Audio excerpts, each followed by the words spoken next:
오늘은 에카르트 톨레의 삶으로 다시 떠오르기에서 소유와 존재에 대한 내용입니다. 영적인 문제에 대한 상담가로서 사람들을 만나던 시기에 나는 일주일에 2번씩 어느 여성 암 환자를 찾아가곤 했다. 그 여성은 40대 중반의 교사였는데 의사로부터 몇 달밖에 살 수 없다는 진단을 받았다. 나는 그녀를 방문해서 몇 마디 말을 나눌 때도 있었지만 침묵을 지키며 다만 함께 앉아 있을 때가 많았다. 그때 그녀는 처음으로 바쁜 교사 시절에는 존재하는지조차 알지 못했던 내면의 침묵을 발견할 수 있었다. 그런데 어느 날 방문하니 그녀는 몹시 낙담하고 화가 나 있었다. 무슨 일이 있었나요? 라고 묻자 다이아몬드 반지가 없어졌다고 했다. 금전적인 가치도 있는 것이지만 중요한 추억이 담긴 물건이었다. 분명 매일 반나절씩 간병하러 온 여성이 훔친 것이 틀림없다고 그녀는 말했다. 환자에게 어떻게 그토록 냉정하고 무자비한 짓을 할 수 있는지 그녀는 이해할 수 없어 했다. 그리고 그 여성에게 캐물어야 할지 아니면 곧바로 경찰에 알리는 편이 나을지 내 의견을 구했다. 나는 그녀에게 어떻게 하라고 말해줄 순 없지만 그녀의 삶의 이 시점에서 반지든 다른 어떤 물건이든 그것이 과연 얼마나 중요한 것인가를 생각해 보라고 조언했다. 그녀는 말했다. 당신은 이해하지 못해요. 그건 할머니가 물려주신 반지예요. 매일 끼고 있었는데 병에 걸리고 나서는 손가락이 부어서 낄 수 없게 되었어요. 그건 단순한 반지가 아니에요. 내가 어떻게 당황하지 않을 수 있겠어요? 그녀의 즉각적인 반응과 분노, 자기 방어적인 태도는 그녀가 아직 내면을 들여다볼 만큼 충분히 현재의 순간에 있지 않으며 일어난 사건과 자신의 반응을 분리시켜 그 둘 다를 관찰하는 수준에 이르지 못했음을 보여주었다. 분노와 자기 방어는 여전히 에고가 그녀를 통해 말하고 있다는 신호였다. 내가 말했다. 그럼 몇 가지 질문을 하겠습니다. 곧바로 대답하지 않아도 되니까 당신 안에서 그 대답을 찾을 수 있는지 한번 살펴보기 바랍니다. 각각의 질문을 한 후에 잠깐씩 멈추겠습니다. 대답이 떠오른다고 해서 그 대답이 반드시 말의 형태로 올 필요는 없습니다. 그녀는 들을 준비가 되었다고 말했다. 내가 물었다. 당신은 결국 그것도 아마 가까운 시일 안에 그 반지를 내려놓지 않으면 안 된다는 것을 깨닫고 있습니까? 그것을 내려놓을 준비가 될 때까지 얼마만큼의 시간이 더 필요한가요? 그것을 내려놓으면 자신이 더 작아지나요? 그 손실로 인해서 당신의 존재가 줄어드나요? 마지막 질문 후에 몇 분간의 침묵이 흘렀다. 그녀가 다시 말을 시작했을 때 그녀의 얼굴에는 미소가 떠올라 있었다. 그녀는 평화를 되찾은 듯 보였다. 마지막 질문이 나로 하여금 중요한 무엇인가를 깨닫게 했어요. 먼저 내 마음에게 그 답을 물었어요. 마음이 말하더군요. 맞아, 당연히 나는 작아졌지. 그래서 다시 한번 그 질문을 했어요. 나는 정말로 줄어들었나? 이번에는 생각으로 대답을 찾지 않고 느껴보려고 했어요. 그러자 갑자기 나 자신의 순수한 있음을 느낄 수 있었어요. 그렇게 느낀 적은 처음이었어요. 만약 이토록 강렬하게 나의 순수한 있음을 느낄 수 있다면 나는 분명 줄어들지 않았던 것이죠. 지금도 여전히 그것을 느낄 수 있어요. 평화로우면서도 매우 살아있는 무엇인가를. 내가 말했다. 그것이 존재의 기쁨입니다.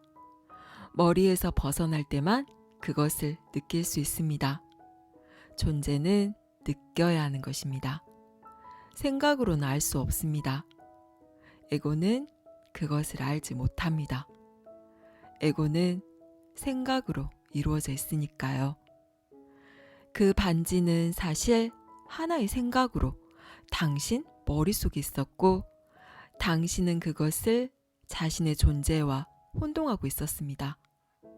당신은 자신의 존재 또는 그 일부가 반지 안에 있다고 생각했습니다. 에고가 추구하고 집착하는 것은 에고가 느낄 수 없는 존재의 대용품입니다. 물건의 가치를 인정하고 소중히 여기는 것은 좋지만 거기에 집착을 느끼면 그것이 에고임을 알아차려야 합니다. 그리고 사실 당신은 물건이 아니라 물건에 들어가 있는 나를 나의 것이라는 생각에 집착하고 있는 것입니다. 상실을 완전하게 받아들이면 그때마다 당신은 에고를 넘어서 갈 수 있습니다. 그때 당신의 존재, 즉 의식 그 자체가 나타나게 됩니다. 그녀가 말했다. 이제야 지금까지 아무리 해도 알 수 없던, 누가 너의 겉옷을 달라고 하면 너의 속옷까지 주어라 라는 예수님 말씀의 의미를 이해하게 되었어요. 내가 말했다. 그렇습니다. 그 말은 결코 문에 자물쇠를 잠그지 말라는 의미가 아닙니다. 때로는 사물을 내려놓는 것이 지키거나 매달리는 것보다 훨씬 강력한 힘이라는 뜻입니다.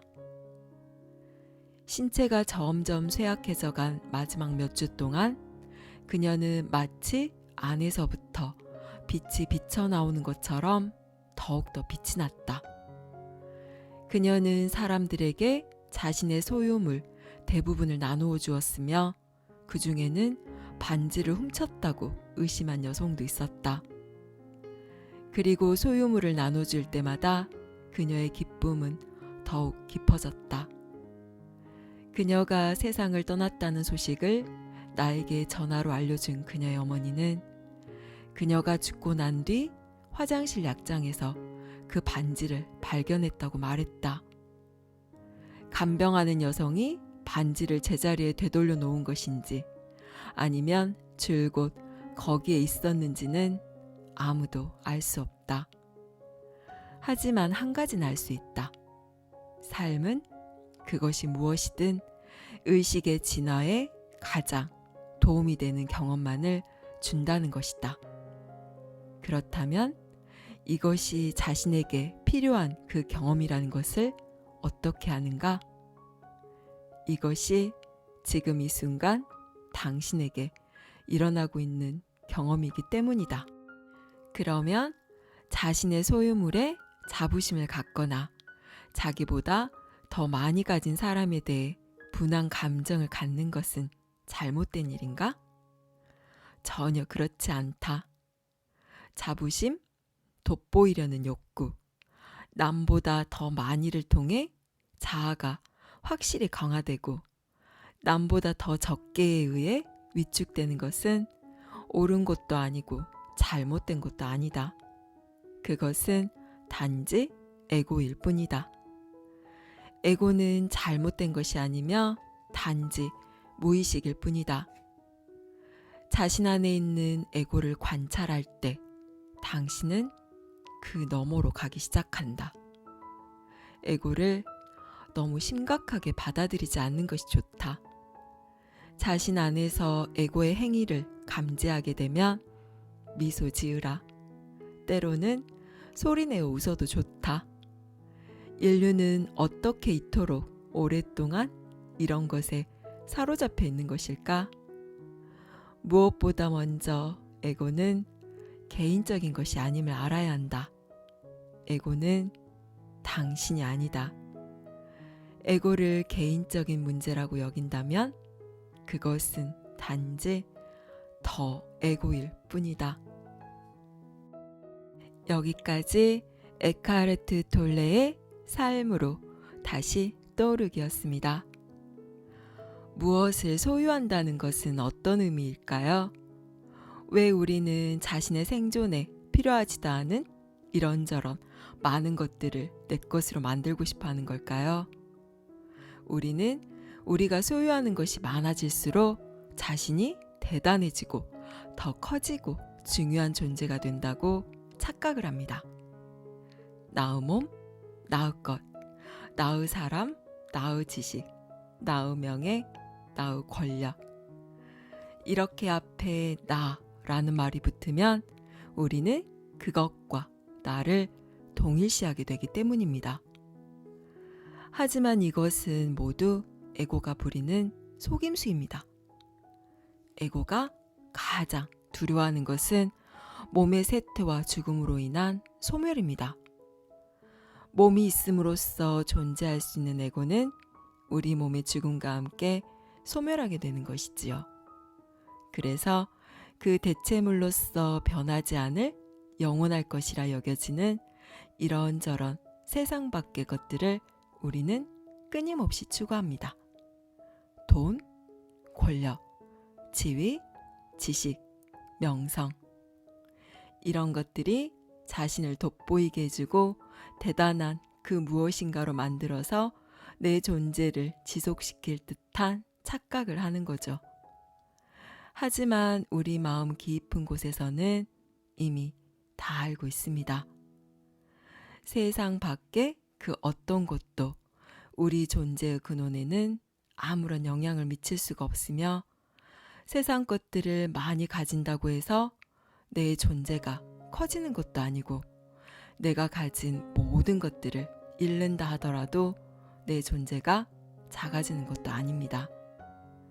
이 모든 것들은 그저 하나의 생각에 불과합니다. 내가 그것을 소유하고 있다는 생각. 내가 소유하는 그것이 곧 나라는 생각. 내가 그것을 소유하고 있으므로 나는 그만큼 더 커지고 중요하다고 느끼는 생각. 엄밀히 따지면 우리는 그 어떠한 것도 진정으로 소유할 수 없으며 소유라는 개념 자체도 어떠한 생각의 집착에 불과합니다. 우리가 어떤 것을 소유한다는 것은 그것에 들어가 있는 나의 것이라는 생각에 집착하고 있는 것이지 그것이 결코 우리의 존재의 일부가 될 수는 없습니다. 내가 집착하고 있는 물건이나 그 어떤 것이 무엇인지 한번 들여다보세요. 만일 내가 이것을 잃는다면 나의 존재는 과연 더 작아지고 줄어드는지 자신에게 물어보세요.